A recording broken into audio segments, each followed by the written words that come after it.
শুভ সপ্তমীর অনেক অনেক শুভেচ্ছা। তোমরা সকলে খুব ভালো থেকো।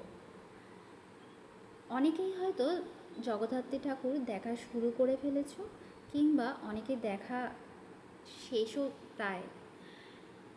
আমার দেখা কয়েকটি পুজো মণ্ডপের মধ্যে সবথেকে সেরা পুজো মণ্ডপ হলো স্পোর্টিং ক্লাবের প্যান্ডেল। যেমন আলোকসজ্জা তেমন হাতের কাজ। নিজের চোখে না দেখলে সত্যি বিশ্বাস হয় না একটা শিল্পী কত সুন্দর তার কাজ দিয়ে আমাদেরকে মুগ্ধ করতে পারে।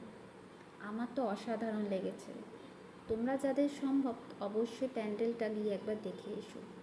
দেখতে পাচ্ছ ওপরে ঝাড় থেকে শুরু করে সাইডের যে কলকার কাজগুলো বিটগুলো করা হয়েছে সবই কিন্তু মাটির সুন্দর কলকা করে মাটিকে ব্যবহার করে তারা পুরো মণ্ডপটাকে সাজিয়েছে।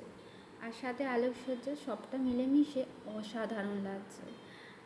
বিশেষ করে ঝাড়বাতিটা, যখন এই যে ঝাড়বাতিটা ঘুরছে দেখতে অসাধারণ লাগছে। বন্ধুরা, তোমরা পারলে অবশ্যই প্যান্ডেলটা একবার গিয়ে দেখে এসো।